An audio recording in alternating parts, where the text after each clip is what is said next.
ఏందయ్యా బాస్లు అందరూ ఇన్ఛార్జీలేనంట.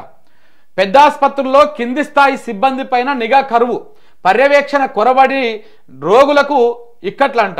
వరంగల్ ఎంజీఎం ఆసుపత్రిలో తాజాగా 2 చిన్నారులకు ఒకే ఆక్సిజన్ సిలిండర్ పెట్టి పరీక్షలకు పంపడము, అది లీక్ అవ్వడం సంచలనంగా మారింది. పేషెంట్ కేర్ సిబ్బంది నిర్లక్ష్యాన్ని తీవ్రంగా పరిగణిస్తూ ప్రభుత్వం ఇన్ఛార్జ్ సూపరింటెండెంట్ కిషోర్ను ఆ పదవి నుంచి తప్పించింది. ఇప్పుడు మరొకరిని ఇన్ఛార్జ్ పర్యవేక్షకులుగా నియమించింది. 1200 మందికి పైగా 1200కి పైగా పడకలతో ఉన్నటువంటి ఉస్మానియా ఆసుపత్రిలోనూ రెగ్యులర్ సూపరింటెండెంట్ పోస్ట్ లేకపోవడము, దశాబ్దాలుగా ఇన్ఛార్జ్లోనే పర్యవేక్షకులుగా నియమించాల్సి వస్తుంది. ఇక ఉస్మానియాకు అనుబంధంగా ఉన్న నీలోఫర్ పిల్లల ఆసుపత్రి కానీ, ఎర్రగడ్డ మానసిక ఆసుపత్రి కానీ, సరోజినీదేవి కంటి ఆసుపత్రి కానీ, ఫీవర్ ఆసుపత్రి కానీ, ఛాతి తదితర 8 ఆసుపత్రులలో పర్యవేక్షకులే ఇన్ఛార్జులుగా ఉన్నారు.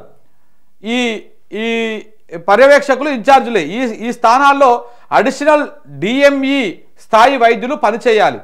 ప్రభుత్వం కొత్త వైద్య కళాశాలలు, బోధన ఆసుపత్రుల ప్రిన్సిపల్లు, సూపరింటెండెంట్ల కోసం రెగ్యులర్ పోస్టులను కల్పించింది. సో కానీ అక్కడ ఏమైంది, ఈసారి పూర్తి స్థాయి సూపరింటెండెంట్ లేకపోవడంతో ఈ ఇన్ఛార్జ్ సూపరింటెండెంట్ను పెడతా ఉందన్నమాట. మన వరంగల్లో జరగలే, ఒక సిలిండర్ని 2 చిన్నారులకు ఆక్సిజన్ పెట్టిరు.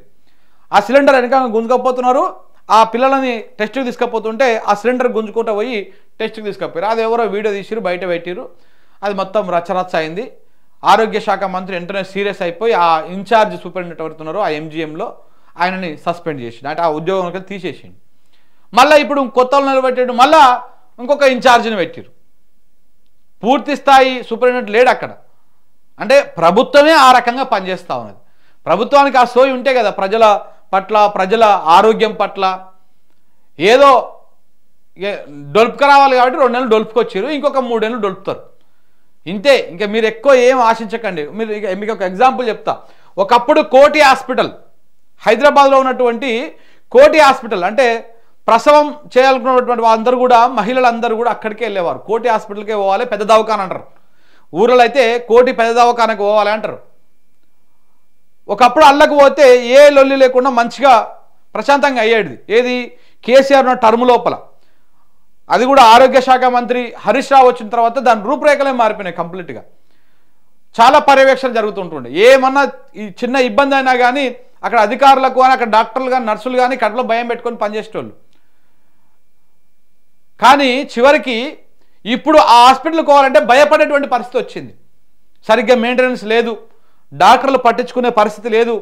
ఈ అందులోకి పోవడం కంటే ఆ ప్రైవేట్కి పోవడమే బెటర్ అని చెప్పేసి పోతేపాయో ఈ 50,000 పోతేపాయ అనుకొని ప్రైవేట్కి పోతా ఉన్నారు భయపడి.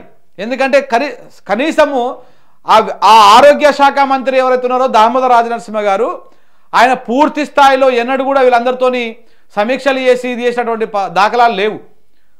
ఆయన అసలు ఏడ కనపడతలేడు, ఏడ వినపడతలేడు.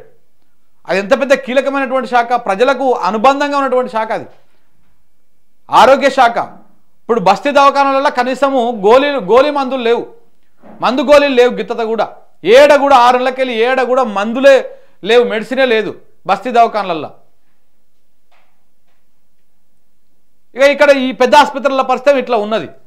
ఇక మరి ఆరోగ్య శాఖ మంత్రి ఉన్నట్టా లేనట్టా మీరే అర్థం చేసుకోవాలి. ఇక